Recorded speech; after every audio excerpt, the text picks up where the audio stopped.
अस्सलाम वालेकुम students, welcome to world of education. और आज की इस बेहद इंपॉर्टेंट वीडियो के अंदर आपको सबसे पहले तो ये बता दूं, आपका फाइनल टर्म रिजल्ट जो है वो आ गया है और होपफुली आप लोगों को ये खबर मिल भी गई होगी और आप लोगों ने अपना रिजल्ट जो है वो चेकआउट कर भी लिया होगा। देखें, इसमें चार इंपॉर्टेंट बातें हैं जो बहुत ज़्यादा इंपॉर्टेंट हैं और बहुत ज़्यादा लोग पूछते हैं। वो ये है कि सबसे पहला क्वेश्चन तो ये, व्हाट इज़ अफेक्टिव सीजीपीए। देखें जी, अफेक्टिव सीजीपीए को आप इस तरह समझें, आप फ़र्ज़ करें कि आपके 6 सब्जेक्ट्स हैं। मैं ज़रा थोड़ा सा डिटेल में आपको ये बताना चाह रहा हूँ। आप इसको इस तरह समझें कि आपके जो है वो कम से कम 6 सब्जेक्ट्स हैं। 6 में से आपने 5 पास कर लिए, आपका टोटल सीजीपीए बनता है 3.09। ठीक है, लेकिन जो ये 5 सब्जेक्ट का जो आपने पास किए हैं, लेकिन जब आप ये एक छठा सब्जेक्ट नहीं, जो एक आपका सब्जेक्ट रह गया है, जब आप इसको पास करेंगे तो आपका सेमेस्टर सीजीपीए बन जाएगा 3.26।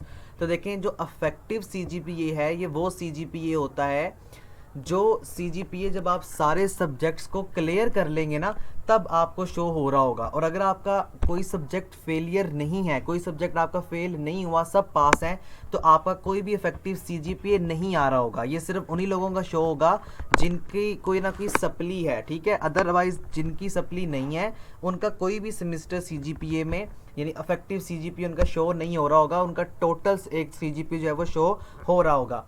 अच्छा, अब बात करते हैं जी अफेक्टिव सीजीपीए। तो मैंने आपको बता दिया क्या होता है।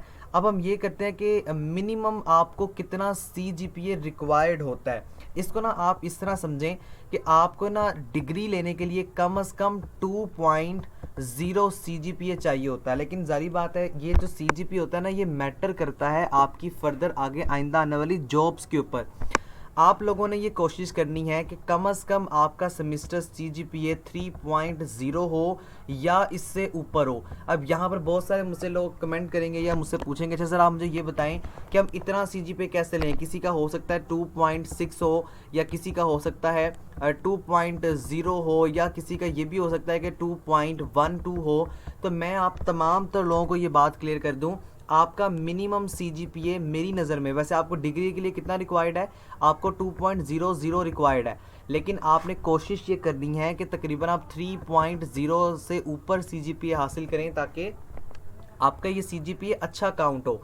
लेकिन आप फ़र्ज़ करें अगर आपका अभी सेमेस्टर में 2.6 है या 2.1 है या 2.3 है, जितना भी सीजीपीए थ्रू 2 की लाइन में, ये आप बढ़ा सकते हैं। ये आप कैसे इंक्रीज़ कर सकते हैं, ये आप ऐसे इंक्रीज़ कर सकते हैं जैसे आप फ़र्ज़ करें आपका 2.6 सीजीपीए है और आप लोग ये करते हैं कि आप लोग आइंदा आने वाले सब्जेक्ट में ज़्यादा हार्डवर्क करते हैं, तो ये 2.6 को आप 3.123 तक बड़ी आसानी से लेके जा सकते हैं।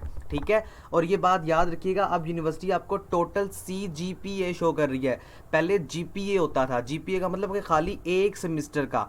अब सीजीपीए का मतलब है अगर आप दूसरे सेमेस्टर में तो पहला और दूसरे सेमेस्टर का रिजल्ट मिला के आपका टोटल सीजीपीए बनता है। ठीक है, तो ये दोनों बातें आपने याद रखनी है। अगर 2 पॉइंट की लाइन में है तो आप इसको बड़ी आसानी से इंक्रीज कर सकते हैं, कंफ्यूज नहीं होना, टेंशन नहीं लेनी। और मैंने आपको बताया कम से कम आपने 3.0 सीजीपीए मेंटेन करना है। इसका फ़ायदा ये होगा कि जब आप जॉब्स के लिए आगे फाइंड आउट करेंगे या जॉब्स को फाइंड करेंगे तो आपको बड़ी आसानी से जॉब मिल जाएगी, प्लस अगर आपको प्रैक्टिकल वर्क जो है वो आता हो तो। अच्छा, अब बात करते हैं वो लोग जिनका रिज़ल्ट अच्छा नहीं आया।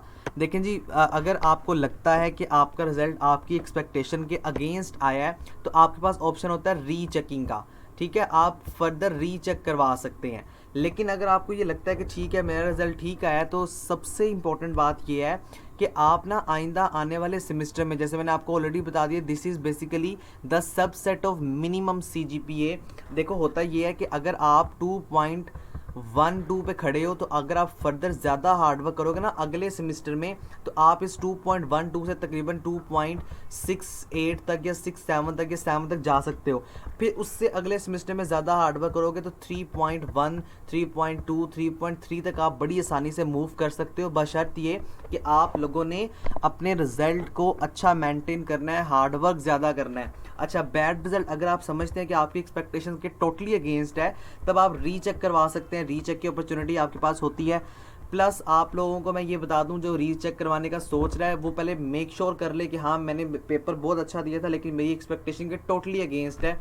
वरना रीचेक करवाने का कोई भी फ़ायदा आपको नहीं होगा, उल्टा आपकी फ़ीस भी लग जाएगी और आपके नंबर भी इंक्रीज़ नहीं होंगे। यहाँ पे मैं आपको एक और बात बता दूँ, वो लोग जिनका डी ग्रेड है, देखें जी, अगर आपका डी ग्रेड आया तो ये पास कंसीडर होता है, ये फेलियर नहीं है। आपकी ना कल कोर्स सिलेक्शन ओपन होगी, तो कोर्स सिलेक्शन में आपको डी ग्रेड शो होंगे।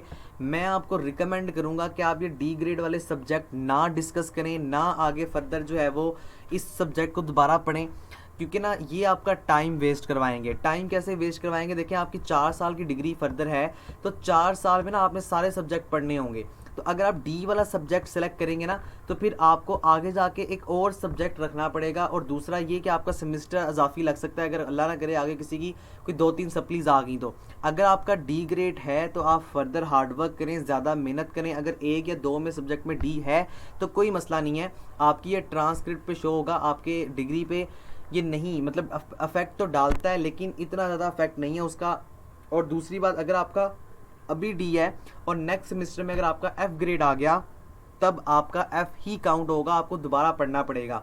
तो इसीलिए मैं कह रहा हूँ जिनका डी ग्रेड है वो ज़्यादा हार्डवर्क करें। डी वालों को कल जब आपकी कोर्स सिलेक्शन ओपन होगी, आप इसको सिलेक्ट ना करें, ठीक है। तो ये आपका ग्रेड डी है जो मैंने आपको बताया। अगर डी सब्जेक्ट्स हैं आप लोगों के, तो आप लोग अपने रिज़ल्ट को इम्प्रूव करने की कोशिश करें, आइंदा आने वाले सेमेस्टर में अच्छे से अच्छा परफॉर्म करने की कोशिश करें। लेकिन आप लोगों ने इस बात का ख्याल रखना है कि आप लोग जो है वो डी वाले सब्जेक्ट अगर 1 या 2 हैं तो फिर आप ना करें, लेकिन अगर आपको लगता है कि हाँ मैं आगे फर्दर कर सकता हूँ या आगे आप फर्दर कर सकती हैं, तो फिर आप लोग डी वाले सब्जेक्ट को रख सकते हैं। लेकिन 80% यही रखें कि आइंदा आने वाले सब्जेक्ट में आप लोगों ने हार्डवर्क करना है और आप लोगों ने तमाम पर चीज़ों को मेंटेन करना है। ये 4 इंपॉर्टेंट क्वेश्चन जो कि बहुत सारे लोग मुझसे पूछते हैं, मैं उम्मीद करता हूँ आपके सारे कॉन्सेप्ट जो हैं वो कवर हो चुके होंगे। मैं आपको फर्दर एक बात और बता दूँ, या फर्दर लास्ट में मैं आपको ये गाइड कर दूँ, कल से आप लोगों की कोर्स सिलेक्शन ओपन हो जाएगी, ठीक है। वैसे अभी ऑफिशियली कोई हमारे पास आया नहीं है, लेकिन हर दफ़ा यही होता है कि आपका ना पहले रिजल्ट आता है, फाइनल टर्म रिजल्ट, और उसके फ़ौरन अगले दिन यानी नेक्स्ट डे, जिसको हम टुमारो कहते हैं, उस टाइम आपकी कोर्स सी फॉर कोर्स और S for selection, course selection open जो है वो हो जाती है। मैं आपके लिए कोर्स सिलेक्शन की एक अलग से वीडियो बना दूंगा, लेकिन मैं आपको एक इंपॉर्टेंट बात जो है वो बताना चाह रहा हूँ। कोर्स सिलेक्शन में जो प्रैक्टिकल वाले सब्जेक्ट्स हैं वो थ्योरी के साथ ज़रूर रखिएगा। उसका फ़ायदा ये होगा कि आप लोगों के सारा आपका जो सिलेबस है ना वो सेम होगा, आप लोगों को बार बार मेहनत करने की ज़रूरत नहीं पड़ेगी। अगर आप लोग ऐसे करते हैं कि CS 201 फॉर एग्जांपल किसी का सब्जेक्ट है, वो अभी रख लेता है दूसरे या तीसरे में, और CS 201 प्रैक्टिकल उससे अगले में पढ़ता है, तो आपको ये जो CS 201 की किताब है ना, ये 2 सेमेस्टर में पढ़नी पड़ेंगी। तो आप लोगों ने इस चीज़ का ख्याल बहुत ज़्यादा रखना है कि आपने जो भी कोर्स को सिलेक्ट करना है वो उसका प्रैक्टिकल भी आपने साथ रखना है, ठीक है। हार्डवर्क ज़रूर करना है। बाकी इंशाल्लाह ताला मैं आपके लिए कोर्स सिलेक्शन की एक अलग वीडियो जो है वो क्रिएट कर दूंगा। होपफुली आपके ये सारे क्वेश्चन जो है वो क्लियर हो चुके होंगे। Thank you so much. Please subscribe world of education for the future. Thank you so much. अल्लाह हाफिज़।